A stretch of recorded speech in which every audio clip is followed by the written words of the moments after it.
Olá a todos, meu nome é Wellington, vou apresentar a vocês o artigo Como as políticas públicas reduziram a poluição atmosférica na cidade de São Paulo. O artigo foi produzido por mim, pelo Luiz Fernando e pelo César Augusto. As atividades humanas, ao longo do tempo, vêm ocasionando intensificação da poluição atmosférica em todo o planeta. Tá? A poluição atmosférica ela é caracterizada como sendo um acúmulo de substâncias nocivas à saúde dos seres vivos em nossa atmosfera. Representando essa poluição atmosférica, temos os gases dióxido de enxofre e dióxido de nitrogênio, que são produzidos pela queima completa de combustíveis fósseis, utilizados em carros, utilizados em indústrias. Além dos dois gases, a gente tem também o monóxido de carbono, que é causado, que é gerado, né, pela queima incompleta de combustíveis fósseis. Todos eles são muito nocivos à saúde dos seres vivos. Além disso, na nossa atmosfera, temos a presença do ozônio, que na baixa camada faz muito mal à saúde da população. Conseguimos observar também fuligem e poeira, que é composta por materiais particulados MP10 e MP2,5, com diâmetros, né, de materiais particulados de 2,5 ou 10 microns. Todos esses gases, essa poeira, fazem muito mal à população de uma maneira geral. Eles podem ser mais dispersos ou mais concentrados, dependendo de fatores meteorológicos ou geográficos do espaço em questão, tá? Do espaço em estudo. A velocidade do vento, a precipitação de chuvas, tudo isso interfere nessa concentração de poluentes em determinados locais. Os veículos automotores, de uma maneira geral, são os principais responsáveis pela emissão de materiais particulados no município de São Paulo. O problema, de uma maneira geral, não está no uso do carro, mas sim na quase que exclusividade do uso do carro. O carro deve ser utilizado de uma maneira consciente e não com a dependência em alto nível que a gente encontra hoje na nossa sociedade. Então deve haver uma conscientização da população atrelado a políticas públicas eficientes para que esse uso passe a ser um uso menos prejudicial à atmosfera. Em 1990, o CONAMA publicou uma resolução estabelecendo os padrões máximos aceitáveis de poluição atmosférica nas cidades brasileiras. Em 2005, a OMS estabeleceu novos padrões máximos aceitáveis para esses poluentes. Em 2013, o governo do estado de São Paulo publicou um decreto, tá, estabelecendo metas para que o estado de São Paulo consiga atingir as orientações da OMS em relação à poluição atmosférica. A junção de políticas públicas eficientes, de fiscalização e monitoramento da qualidade do ar, de uma legislação mais eficiente e da conscientização da população vão possibilitar que a gente consiga, na medida do possível, amenizar e muito a questão da poluição na atmosfera das cidades brasileiras. Principalmente aí a cidade de São Paulo, que é o foco do nosso estudo. Em 2012, 7 milhões de mortes foram ocasionadas direta ou indiretamente por fatores ligados aí à poluição atmosférica. Ou seja, 1 em cada 8 mortes no ano de 2012 foi por conta da poluição do ar nas cidades aí ao longo do mundo, tá? Os materiais particulados, eles ocasionam muitas doenças cardíacas e muitas doenças respiratórias. E o aumento da mortalidade causada por diabetes também está associado ao crescimento de poluentes na atmosfera. Onde há grandes concentrações de materiais particulados, tá? Os residentes dessas áreas, eles têm um risco aumentado de desenvolver a diabetes tipo 2. Também, tá, foi verificado que a exposição aos materiais particulados 2,5 causam o envelhecimento cerebral, tá, redução no tamanho do cérebro, podem ocasionar demência e acidentes vasculares aí cerebrais. Várias políticas públicas vêm sendo implementadas em São Paulo com o objetivo de ou reduzir a poluição ou reduzir os congestionamentos. Com a redução dos congestionamentos, se tem, obviamente, a redução da poluição. São rodízios municipais que acontecem na cidade desde 97, onde são divididos por placas os carros que circulam nas cidades em determinados dias, tá, que são permitidos, tudo bem? Também a criação de áreas exclusivas para circulação de modais de transporte diferentes, como, por exemplo, bicicleta, ônibus, tá? Que vem se intensificando essa implementação de áreas exclusivas ao longo dos últimos 3 anos, aí, de 2013 até agora 2016. Também a intensificação dos programas de inspeção e manutenção de veículos, que é muito importante para que você não deixe veículos muito antigos circulando sem nenhuma manutenção, porque eles poluem bem mais do que os veículos novos. A implementação também de corredores exclusivos de ônibus veio se intensificando ao longo de 2013 até 2016. Tá? Essa implementação de corredores exclusivos fez com que o tempo médio de viagens de ônibus de um local para outro diminuísse em até 30 minutos, 40 minutos dependendo do local, e a velocidade operacional dos ônibus aumentou em até 78% em determinadas faixas aí. Essa melhoria na velocidade do transporte via ônibus faz com que a população comece a acreditar no transporte coletivo e passe a deixar o carro em casa utilizando o transporte coletivo. Também fazem parte dessas políticas, tá, a implementação de ciclovias, ciclofaixas e faixas compartilhadas que possibilitam aí a adesão de mais ciclistas aí nos modais de transporte da cidade. Ou seja, o cidadão passa também a deixar o carro em casa e a utilizar a bicicleta por acreditar naquele modal de transporte, né, por conta dessas políticas públicas desenvolvidas. Uma outra política também importante foi a redução das velocidades aí, em algumas áreas da cidade, limitação de caminhões, etc., em outras áreas.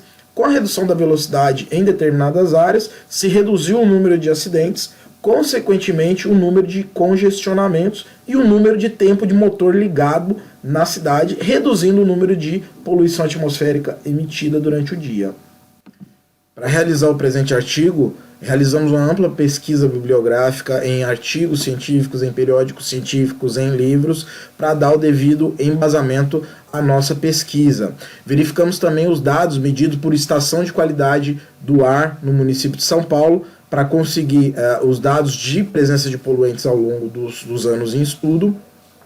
Também verificamos as informações coletadas pelos institutos meteorológicos durante esse período, além de pesquisas de institutos de opinião da população a respeito dessas políticas públicas implementadas.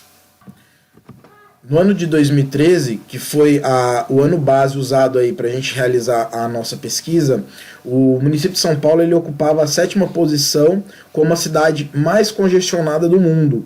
Em 2015, ela passou a ocupar a 58ª posição nesse ranking, ou seja, caiu bastante em relação a ser uma cidade com muito congestionamento.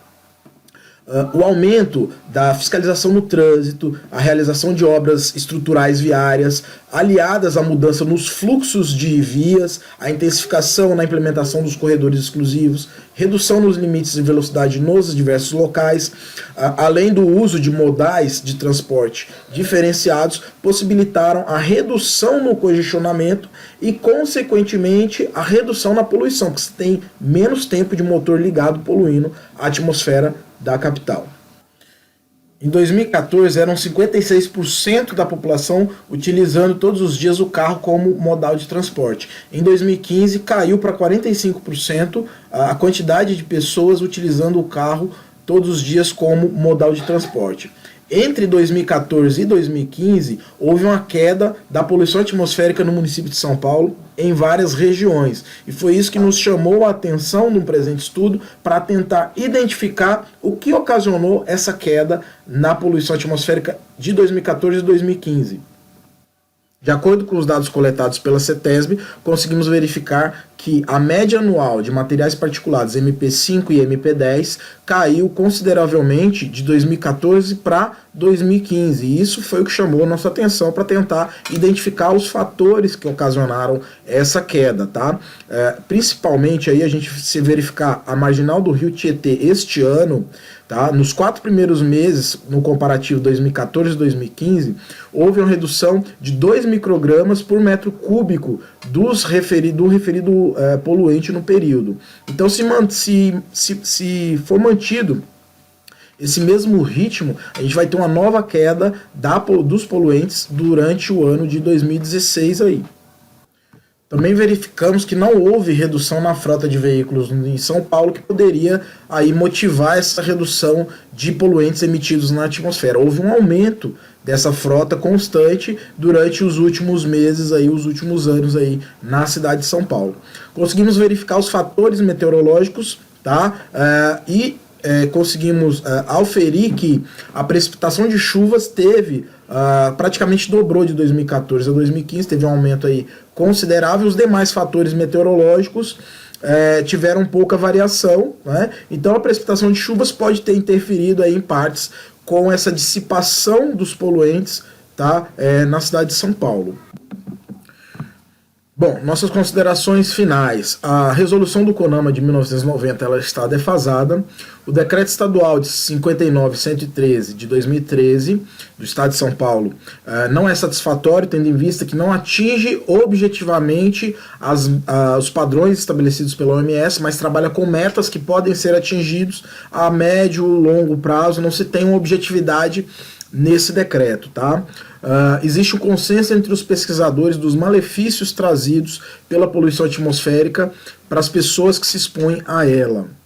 De 2014 e 2015, houve uma variação dos poluentes, houve uma redução, né, da poluição atmosférica, dos materiais particulados principalmente, no município de São Paulo. Tá? Essa variação foi constatada pelas medições aí, auferidas pela CETESB.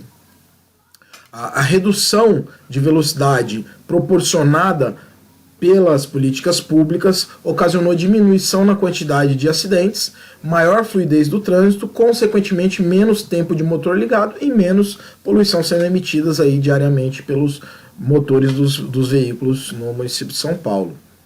A variação de fatores atmosféricos, como ocorreu de 2014 a 2015 na precipitação de chuvas, tá, que praticamente dobrou nesse período, ocasionam a dissipação da poluição atmosférica. No entanto, só essa dissipação, tá, não iria causar toda essa redução auferida. Então, outra seara que a gente investigou foram as políticas públicas que não causam a dissipação, mas causaram a redução na emissão dos poluentes na atmosfera da cidade de São Paulo. Então, os fatores atmosféricos, aliados às políticas públicas, foram determinantes nessa redução de poluentes atmosféricos de 2014 a 2015. Então, não podemos pormenorizar a importância dessas políticas públicas nessa redução que vem sendo confirmada agora em 2016. A implementação de estruturas viárias para o uso de modais de transportes coletivos e individuais não poluentes, como por exemplo os corredores exclusivos de ônibus e ciclovias ciclofaixas, trouxeram grandes impactos positivos para a redução da poluição atmosférica na cidade de São Paulo.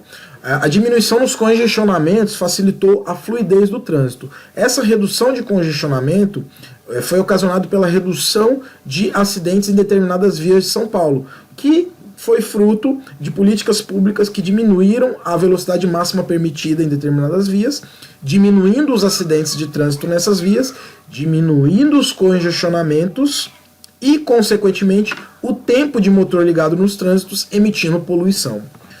Também foi de suma importância a ampliação dos espaços de circulação exclusivos de ônibus, os chamados corredores de ônibus, onde você prioriza os interesses coletivos em detrimento dos individuais. Você valoriza o transporte coletivo. Fazendo isso, você traz mais velocidade de transporte com o uso do coletivo, fazendo com que a população confie no transporte coletivo e deixe o carro em casa. Também as restrições de veículos pesados em diversas áreas, bem como o rodízio de veículos, tá, trouxe muitos benefícios em relação a essa redução de poluentes na atmosfera de São Paulo. Como futuros trabalhos, planejamos continuar a pesquisar os índices de poluição durante 2016 para confirmar a redução que vem se confirmando nos últimos 4 meses, tá, de poluentes novamente em 2016, atestando aí como eficientes as políticas públicas implementadas no município de São Paulo nos últimos 3 anos da gestão. A Apresentamos as nossas referências bibliográficas, todas as fontes consultadas para embasar o presente artigo. Esperamos que tenham gostado de nossa apresentação e que tenhamos contribuído aí com o conhecimento, com a disseminação de conhecimento que pode aí melhorar a qualidade de vida da nossa população.